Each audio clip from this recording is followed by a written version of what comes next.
En la calle más lujosa de Monterrey, donde las vitrinas exhibían relojes suizos y autos de lujo estacionaban frente a cafeterías exclusivas, se encontraba el Mirador Real, un restaurante que parecía sacado de una revista de arquitectura. Techos altos con lámparas colgantes de cristal, mesas de mármol pulido y ventanales que dejaban ver la ciudad entera desde el piso 25 de un rascacielos. Era el orgullo de su dueño, Álvaro Herrera, un hombre de 56 años que había invertido todo lo que había ganado en su vida como consultor empresarial para crear el espacio gastronómico más elegante del norte del país. Pero desde hacía casi 4 años, había un cliente que convertía cada almuerzo en una prueba de paciencia. Sergio Villalobos, 48 años, traje italiano impecable, lentes oscuros que usaba incluso en interiores y un tono de voz tan fuerte que parecía querer demostrar que no había nadie más importante en el lugar. Llegaba todos los días a la 1:00 p.m. en punto, siempre conduciendo un Maserati gris que aparcaba ocupando 2 lugares, como si el resto de los mortales no merecieran espacio. Gastaba más de 300,000 pesos al mes entre vinos importados, cortes premium y platos especiales que pedía con exigencias milimétricas. Los empleados lo odiaban en silencio. Su fama de humillar a meseros, exigir cambios absurdos en los platillos y hacer comentarios despectivos hacia quien le atendiera era conocida por todos. Incluso el propio Álvaro lo soportaba únicamente porque sus gastos cubrían casi el 25% de los costos operativos del restaurante. Si Sergio deja de venir, tendremos que despedir a varias personas, se repetía, como si eso justificara aguantar el maltrato. Ese jueves, como de costumbre, la atmósfera cambió 10 minutos antes de su llegada. Los meseros bajaban la voz, el chef revisaba cada plato con lupa, y el personal de recepción se ponía más rígido que un soldado en desfile. La encargada de sala, Lucía Morales, 33 años, madre soltera de una niña de 8, llevaba ya 3 años soportando sus berrinches. Esa tarde apenas escuchó el sonido del motor del Maserati, murmuró al chef: «Prepárate, que hoy viene con cara de tormenta». Sergio entró sin mirar a nadie, ignoró el saludo de la hostess y dijo simplemente: «Mesa 9, como siempre». Ni siquiera se detuvo para esperar que lo acompañaran. Caminó directo con la seguridad de quien se cree dueño del lugar. En la barra, Álvaro tragó saliva. Esa rutina le estaba desgastando. Lo peor era que Sergio no solo intimidaba al personal. Sus gritos ahuyentaban a otros clientes. Más de una vez, empresarios que podrían haberse convertido en clientes regulares se habían marchado antes de tiempo para no soportar el ambiente. Esa tarde, Sergio comenzó su espectáculo antes incluso de sentarse. Tomó el pan de cortesía, lo olió y lo dejó caer sobre el plato con desdén. «Esto está seco». «¿Qué clase de restaurante de este nivel sirve pan viejo?», dijo en voz alta, asegurándose de que las mesas cercanas lo escucharan. Lucía, con la paciencia que había cultivado a la fuerza, respondió: «Le traeré uno recién horneado de inmediato, señor Villalobos». «Deberías traerlo bien desde el inicio», replicó él sin mirarla. Los clientes de alrededor intercambiaron miradas incómodas. Un par de turistas estadounidenses cuchicheaban, claramente sorprendidos por el espectáculo. Álvaro, desde la barra, sintió un nudo en el estómago. En 4 años, 7 empleados habían renunciado por no soportar a Sergio. 2 de ellos lo habían hecho en medio del turno, dejando la bandeja y saliendo del restaurante con lágrimas en los ojos. Pero nadie, absolutamente nadie, se había atrevido a enfrentarlo, hasta que una semana antes, Álvaro había contratado a Valeria Cruz, 27 años, para reforzar el equipo de meseros en horario de comida. Valeria no venía del mundo de la gastronomía. Era licenciada en psicología organizacional, pero tras perder su empleo en una firma de recursos humanos y con las deudas acumulándose, había aceptado el trabajo temporalmente. Desde el primer día, notó algo extraño. La tensión colectiva que se instalaba cada tarde no era normal. Lucía fue quien le explicó la situación durante su entrenamiento. «Solo tienes que saber que hay un cliente que... bueno, digamos que no es fácil». Lucía dudó, pero finalmente soltó: «Te recomiendo que lo atiendas con paciencia y no le contradigas». Valeria arqueó una ceja. «¿Y el jefe permite eso?». No es que lo permita, es que no puede perderlo. Gasta muchísimo aquí. Valeria no respondió, pero en su interior su instinto de observadora estaba ya activado. Había estudiado comportamiento laboral y sabía que los patrones abusivos siempre tenían raíces más profundas. Le intrigaba saber por qué un hombre como Sergio actuaba así y, sobre todo, qué lo hacía sentirse intocable. El viernes fue su primer encuentro directo. Sergio llegó a la 1:00 p.m. puntual y al ver a una cara nueva, dijo en voz alta: ¿Y esta señorita? Espero que sepa lo que hace. Estoy cansado de entrenar novatos. Valeria sonrió con calma. Haré lo posible por brindarle el mejor servicio, señor Villalobos. Eso espero. Y por favor, tráeme la carta de vinos completa. No esa versión reducida que le dan a cualquiera. Durante la siguiente hora, Sergio la bombardeó con preguntas. Diferencias entre dos añadas del mismo vino, temperaturas exactas de servicio e incluso le pidió describir el aroma de una botella de Rioja como si estuviera en un examen. Valeria respondió con serenidad, pero sobre todo con algo que Sergio no esperaba: seguridad. Había leído sobre vinos en sus ratos libres y sabía lo suficiente para no titubear. Al final, pidió un corte de carne con modificaciones absurdas, que lo cocinaran exactamente 3 minutos por lado, que el acompañamiento tuviera una mezcla específica de hierbas y que la salsa se sirviera en un recipiente separado porque no confiaba en la presentación del chef. Valeria anotó todo y antes de llevar la orden comentó con una leve sonrisa: «Se nota que usted aprecia la precisión». Sergio levantó una ceja, sorprendido por la observación. «Claro, la precisión es la diferencia entre un profesional y un aficionado. Coincido, aunque a veces la verdadera profesionalidad está en saber tratar bien a quienes hacen posible tu experiencia», respondió ella con suavidad. Sergio no contestó, pero la mirada que le lanzó decía que no estaba acostumbrado a recibir respuestas con doble filo. Esa noche, Valeria llegó a casa y comenzó a investigar. Buscó el nombre completo que aparecía en el recibo de pago: Sergio Antonio Villalobos Prado. Lo primero que descubrió fue que hacía 2 años había sido socio mayoritario de una agencia de importaciones que había cerrado de forma abrupta hacía menos de 1 año, con demandas por incumplimiento de contrato. Más extraño aún, no había rastro de un nuevo negocio a su nombre. La pista más reveladora apareció cuando encontró que el Maserati que conducía estaba registrado a nombre de Grupo Villalobos S.A., propiedad de un tal Germán Villalobos, director de una importante cadena de tiendas de artículos de lujo, y padre de Sergio. Valeria se recostó en la silla, procesando la información. «Así que no es su dinero», susurró.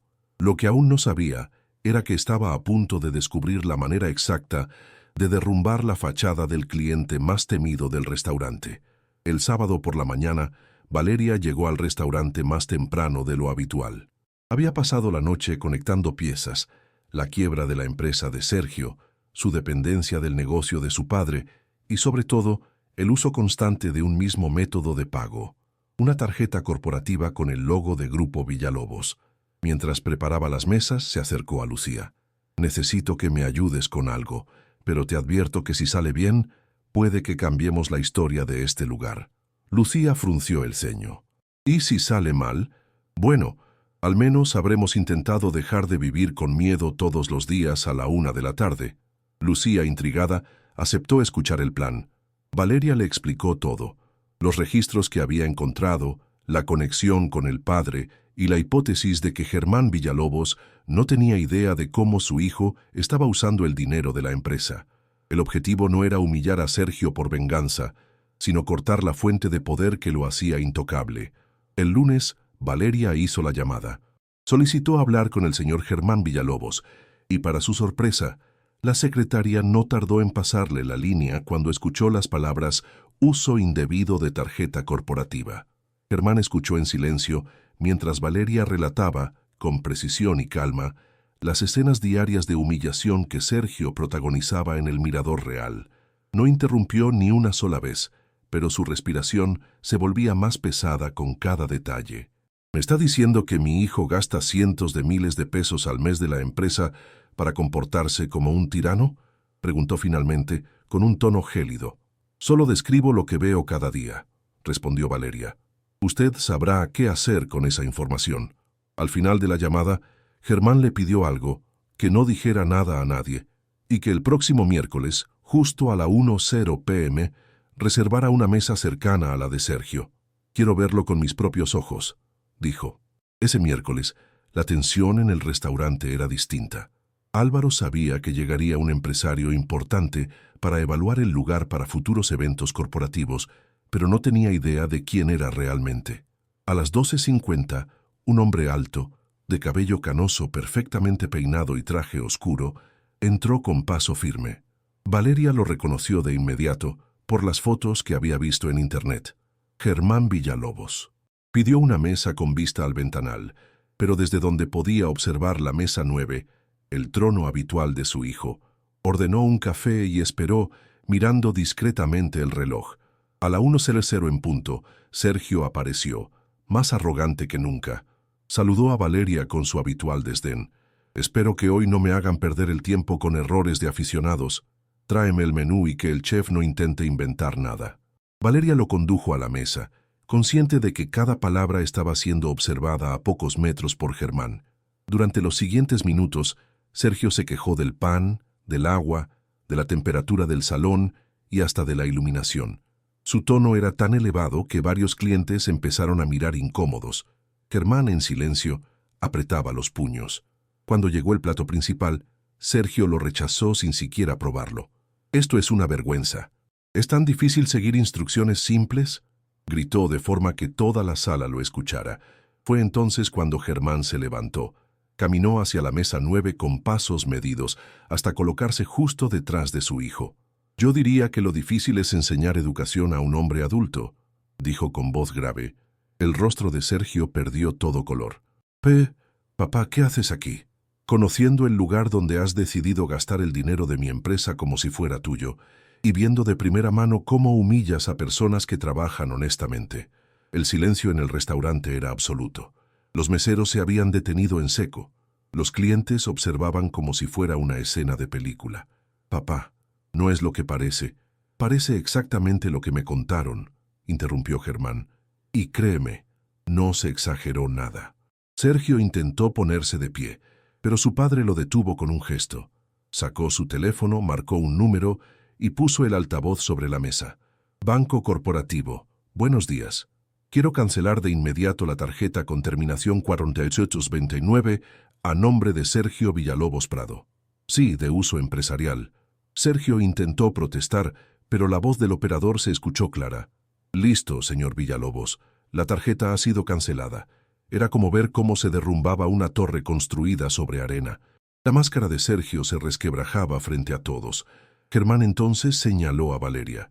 «Le vas a pedir disculpas ahora mismo, y lo harás de manera que todos aquí lo escuchen». Sergio tragó saliva. «Yo pido disculpas por cómo te he tratado». «Más fuerte», ordenó Germán. «Pido disculpas», repitió con la voz quebrada. Valeria mantuvo la calma, pero su mirada firme lo hizo bajar la vista. «Acepto sus disculpas, señor Villalobos, y le deseo que algún día entienda que el respeto no se compra». Un aplauso espontáneo comenzó en una mesa del fondo, y pronto todo el restaurante estaba celebrando el momento. Germán dejó claro antes de irse que su hijo no volvería a poner un pie en ese lugar. Valeria regresó a la barra, donde Lucía y el chef la miraban como si acabara de ganar una batalla épica. Lo que ninguno de ellos sabía era que este era solo el inicio de un cambio mucho más grande para el Mirador Real. Si esta historia te está atrapando, quiero invitarte a que formes parte de esta comunidad de gente que cree que la dignidad vale más que cualquier lujo. Suscríbete y cuéntame en los comentarios algo que hayas visto o vivido donde alguien, con respeto, haya sabido poner un alto a una injusticia. No me cuentes cualquier cosa. Quiero esas historias que te dejaron pensando, «qué bueno que alguien habló». Créeme, voy a leer cada una. Las semanas siguientes al incidente fueron como un amanecer después de una tormenta larga. El ambiente en el Mirador Real cambió por completo. Ya no había ese silencio tenso minutos antes de la 1:00 p.m. Ahora la hora de la comida era un momento de risas y movimiento fluido. Los clientes habituales regresaban y otros nuevos llegaban atraídos por las recomendaciones de quienes habían presenciado aquella escena memorable. Álvaro al principio temía que perder a Sergio significara un golpe fatal para las finanzas, pero la realidad lo sorprendió. En un mes, las reservas aumentaron un 20% y muchos de esos nuevos clientes eran empresarios y familias que buscaban un lugar donde el ambiente fuera tan agradable como la comida. Valeria continuó trabajando como mesera solo unas semanas más. Un día, Álvaro la llamó a su oficina. «Quiero que tomes el puesto de coordinadora de servicio y relaciones corporativas. No solo porque manejaste a Sergio con inteligencia, sino porque entendiste algo que yo había olvidado, que un restaurante no se mide por cuánto gasta un cliente, sino por el respeto que se respira dentro». Ella aceptó, y su primer proyecto fue diseñar un plan para atraer eventos empresariales de compañías que valoraran un trato humano. Invirtió tiempo en reuniones, presentaciones y alianzas, y pronto empezaron a llegar grupos que llenaban el salón con un ambiente de trabajo en equipo y camaradería. Un martes, al finalizar una comida corporativa, Germán Villalobos llegó acompañado de varios directivos de su empresa. Saludó a Valeria con una sonrisa sincera. «Te debo más de lo que imaginas. Mi hijo, bueno, está trabajando en una tienda de electrónicos. No es su mundo ideal, pero está aprendiendo lo que significa ganarse cada peso. Me alegra escucharlo. Ojalá lo tome como una oportunidad para crecer», respondió ella. «Y yo me alegra saber que este lugar ahora refleja el respeto que predicaste aquel día», dijo Germán, dejando una generosa propina para todo el equipo. Con el tiempo, Valeria comenzó a recibir invitaciones para dar charlas en escuelas de gastronomía y en conferencias de liderazgo sobre manejo de clientes difíciles y preservación de la dignidad en el trabajo. Su historia se convirtió en un ejemplo práctico de que, con estrategia y valentía, incluso el cliente más problemático puede perder su poder si se le quita el terreno que lo sostiene. Mientras tanto, el Mirador Real alcanzó un récord histórico de reservas. Álvaro se sorprendía al ver cómo la decisión de enfrentar la toxicidad había resultado no solo ética, sino también rentable. Si hubiera sabido que liberar al restaurante de esa sombra traería tanto crecimiento, lo habría hecho antes, confesó una tarde. «A veces solo necesitamos que alguien nos recuerde que el miedo no paga las cuentas». «La gente sí», respondió Valeria riendo. La vida de Sergio, en cambio, había dado un giro brusco. Sin acceso al dinero de su padre, tuvo que vender varios lujos y mudarse a un departamento más modesto.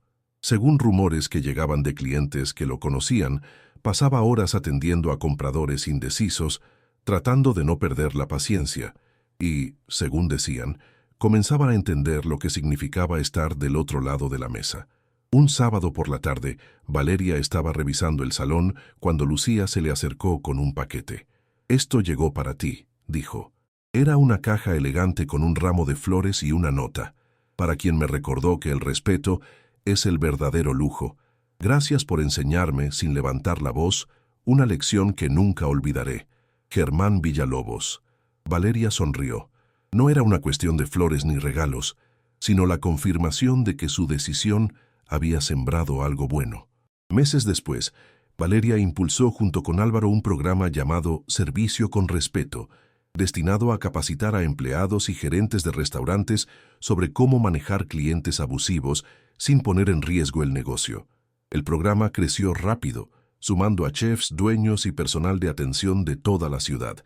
En una de sus presentaciones más concurridas, Valeria relató su experiencia frente a más de 150 personas. Muchos creen que no hay nada que se pueda hacer cuando un cliente tiene poder económico.